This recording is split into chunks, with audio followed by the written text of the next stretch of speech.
सभी को मेरा नमस्कार। एक बार फिर से आपका स्वागत है अपने यूट्यूब चैनल ऑनलाइन क्लासेस गुरु में। हम आपके लिए लेके आए कक्षा 9 विषय विज्ञान उपचारात्मक शिक्षण कार्य पुस्तिका 2024 है, जिसका कार्यपत्र 41 और 42 का हल इस वीडियो के माध्यम से हम आपको प्रोवाइड करवाने जा रहे हैं। तो ध्यान से देख सकते हैं, ये जो आपके सामने है कार्यपत्र 41 विषय वस्तु है बल तथा गति के नियम, अधिगम बिंदु, संपर्क व असंपर्क बल।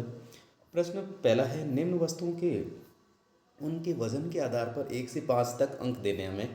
सबसे जो भारी वस्तु है उसको 5 अंक देना, सबसे जो भारी वस्तु उसको 5 अंक देना और सबसे जो हल्की वस्तु उसको 1 अंक देना है। तो यहाँ पर देख सकते हैं, हमें पुस्तक दे रखी है, मेज़ दे रखी है, पेन, फ्रिज और कागज़। तो यहाँ पर देख सकते हैं जो सबसे भारी वस्तु है वो फ्रिज है। क्या है? फ्रिज है। यहाँ पर 5 अंक दे दिए। और सबसे जो हल्की वस्तु है वो यहाँ पर देख सकते हैं कागज़ है, तो इसको 1 नंबर दे दिया।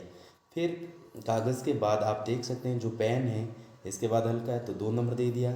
फिर इसके बाद आप देख सकते हैं पुस्तक है, पुस्तक इसके बाद हल्की है तो इसको 3 नंबर दे दिया। फिर यहाँ पर मेज़ है, इसको 4 नंबर दे दिया।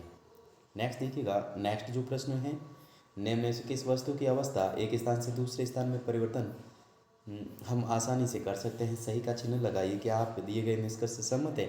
तो यहाँ पर देख सकते हैं पहाड़ में हम नहीं कर सकते, क्रॉस कर देंगे। पेंसिल में कर सकते हैं राइट, आपका घर क्रॉस हो जाएगा। स्केल राइट और पुस्तक राइट। तो जिसने चैनल को सब्सक्राइब नहीं किया तो प्लीज़ चैनल को सब्सक्राइब कीजिएगा, वीडियो लाइक कीजिएगा, वीडियो शेयर कीजिएगा, ताकि मेरे चैनल पर जो वीडियो अपलोड हो आपके पास नोटिफिकेशन पहुँच सके। इस नोटिफिकेशन के माध्यम से अपना सारा स्मार्टफोन हल कर सके। तो प्लीज़ इस वीडियो को लाइक कीजिएगा। जिसका द्रव्यमान अधिक होता है वह अवस्था में परिवर्तन का अधिक विरोध करता है। जड़त्व द्रव्यमान की माप है, हाँ या नहीं? तो इसमें क्या करेंगे? हाँ। नेक्स्ट देखिएगा, प्रश्न है, रिक्त स्थानों की पूर्ति उचित शब्द द्वारा कीजिए। प्रत्येक वस्तु अपनी अवस्था में परिवर्तन का विरोध करती है। वस्तु के इस गुण धर्म को क्या कहते हैं? देखिएगा, जड़त्व विस्थापन कहते हैं। तो क्या कहते हैं? जड़त्व कहते हैं। फिर यहाँ पर सेकंड है दर, जड़त्व दर द्रव्यमान शक्ति का माप है, तो द्रव्यमान हो जाएगा इसमें। फिर तीसरा, गतिशील वस्तु भी अवस्था में परिवर्तन का विरोध करती है, हाँ या नहीं? तो इसमें क्या करेंगे? हाँ। फिर नेक्स्ट देखिएगा प्रश्न तीसरे का चौथा, यहाँ पर देख सकते हैं जो तीसरे का चौथा दे रखा है कि खड़ी बस अचानक चलती हैं तो हम पीछे की ओर किस गुणधर्म के कारण झुक जाते हैं? जड़त्व या क्षेत्रफल के कारण? तो हम जड़त्व के कारण पीछे झुक जाते हैं, है ना। फिर नेक्स्ट देख सकते हैं आप, नेक्स्ट देखिएगा, प्रश्न है 5 नंबर। देखिएगा प्रश्न नंबर 5, प्रश्न 5 है, चलती हुई बस अचानक रुकती हैं, हम आगे की ओर किस गुणधर्म के कारण झुक जाते हैं? आयतन या जड़त्व? इसमें हो जाएगा जड़त्व। क्या हो जाएगा? जड़त्व। फिर यहाँ पर देख सकते हैं, यहाँ पर न्यूटन की गति का प्रथम नियम जड़त्व पर आधारित स्थित उचित शब्दों से रिक्त स्थानों को भरे। जब कोई वस्तु स्थिर अवस्था में है तो उसे स्थिर अवस्था में ही रहेगी जब तक कि उस पर बाह्य बल न हो। तो यहाँ पर स्थिर अवस्था लिखेंगे, लगाया जाए। यदि गतिशील अवस्था में है तो गतिशील ही में ही रहेगी जब तक कि उस पर बाह्य बल न लगा जाए। नेक्स्ट देख सकते हैं जो 4 नंबर प्रश्न है, यदि किसी वस्तु को स्पर्श कर उसकी अवस्था में परिवर्तन आता है तो उसे संपर्क बल कहते हैं, और बिना स्पर्श की अवस्था में परिवर्तन आता है तो उसे असंपर्क बल कहते हैं। दिए गए कथन के आधार पर संपर्क और संपर्क पर सही का चिन्ह लगाइए। तो यहाँ पर देख सकते हैं 4 के ए में देखिएगा, जब किसी वस्तु को ऊपर की ओर उछाला जाता है और वह गुरुत्वाकर्षण बल के कारण नीचे की ओर पुनः लौट आती है तो वह यह बल क्या है? संपर्क, असंपर्क? तो इसमें करेंगे असंपर्क बल। नेक्स्ट देखिएगा, नेक्स्ट आप जो 4 के बी में देखिएगा, बैल अपने पेशीय बल के कारण बैलगाड़ी को चलमान रखते हैं, संपर्क या संपर्क बल? तो इसमें करेंगे संपर्क बल पर राइट का निशान। फिर नेक्स्ट देखिएगा 4 के सी में देखिएगा, हल्की लो वस्तु चुंबक की ओर आकर्षित होती है तो आकर्षण बल क्या होता है? संपर्क बल या असंपर्क बल? तो इसमें असंपर्क बल पर राइट का निशान लगाएंगे। फिर नेक्स्ट है 4 के डी में देखिएगा, चुंबक के समान ध्रुव एक दूसरे को प्रतिकर्षित करते हैं तो प्रतिक्षण बल होता है, क्या होता है? संपर्क बल या असंपर्क बल? तो इसमें हो जाएगा असंपर्क बल। फिर नेक्स्ट देखिएगा, नेक्स्ट है ई में दे रखा है, स्टेशन पर खड़ी गाड़ी को धक्का लगाकर गाड़ी को गतिशील अवस्था में लाया जाता है और यह पेशीय बल से संभव। यह पेशीय बल क्या है? संपर्क या असंपर्क बल? तो इसमें करेंगे संपर्क बल। नेक्स्ट आप देख सकते हैं प्रश्न नंबर 5, तो वीडियो को लाइक नहीं किया तो जल्दी से वीडियो को लाइक कीजिएगा और चैनल को सब्सक्राइब कीजिएगा। प्रश्न 5 है, गुरुत्वाकर्षण बल, चुंबकीय बल, पेशीय बल, कर्षण बल में से दो असंपर्क बलों को छांट कर लिखिए और अपने उत्तर की पुष्टि के लिए आवश्यक चित्र बनाइए। तो यहाँ पर देख सकते हैं जो बल लिखेंगे, 1 नंबर में लिखेंगे चुंबकीय बल, 2 नंबर में लिखेंगे गुरुत्वाकर्षण बल। ठीक है, फिर इस प्रकार से हम चित्र बनाएंगे। ठीक है, ये आपको चित्र बनाना। फिर नेक्स्ट देख सकते हैं जो कार्यपत्रक 42 है उसका हल देख लीजिएगा आप सभी। तो यहाँ पर देख सकते हैं जो कार्यपत्रक 42 है आपके सामने, विषय वस्तु क्या है, बल तथा गति के नियम। अधिगम बिंदु है गति का प्रथम नियम।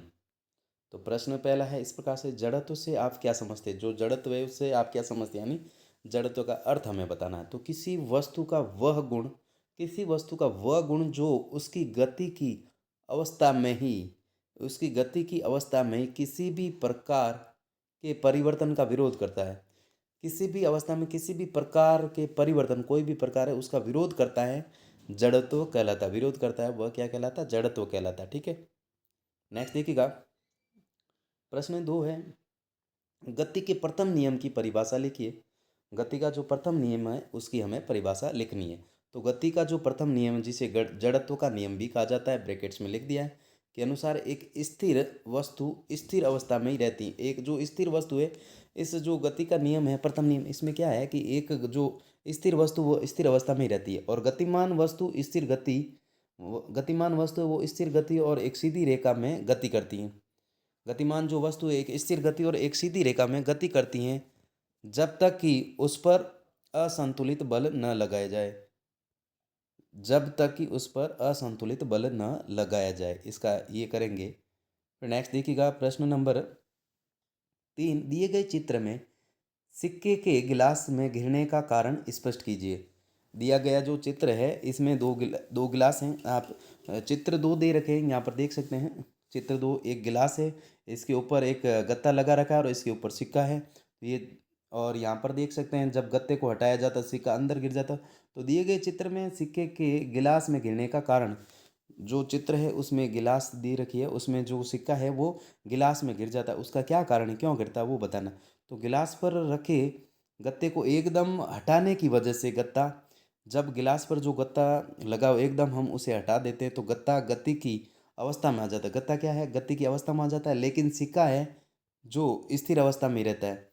गत्ता है जो गति की अवस्था में आ जाता है और सिक्का है वो स्थिर अवस्था में रहता है, जिसकी वजह से सिक्का है गिलास में गिर जाता है। गत्ता है तो वो तो गति कर लेता है, और लेकिन जो सिक्का है वो स्थिर रहता है, इसलिए वह गिलास में गिर जाता है। ये लिखना है। ठीक है, फिर नेक्स्ट देखिएगा आप सभी, प्रश्न 4 है, चादर को झटकने पर धूल के कण क्यों उठते हैं। जब हम चादर है ना झटकते हैं तो धूल के कण क्यों उठते हैं वो हमें लिखना है। तो चादर को झटकने पर चादर में गति होती है। चादर को हम जब झटकते हैं तो उसमें क्या होती है, गति होती है, लेकिन धूल के कण जड़त्व के कारण स्थिर अवस्था में ही बने रहते हैं।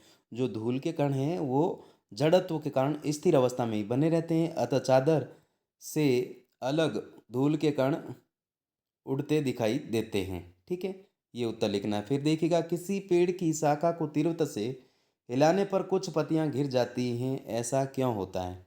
तो न्यूटन के गति के प्रथम नियम के कारण पत्तियां विराम अवस्था में रहने की कोशिश करती हैं, लेकिन समय गति के कारण इसकी शाखा से पत्तियां नीचे गिर जाती। इस प्रकार से इस वीडियो के माध्यम से हमने कार्यपत्रक 41 और 42 का हल प्रोवाइड करवा दिया। Thanks for watching. वीडियो देखने के लिए धन्यवाद।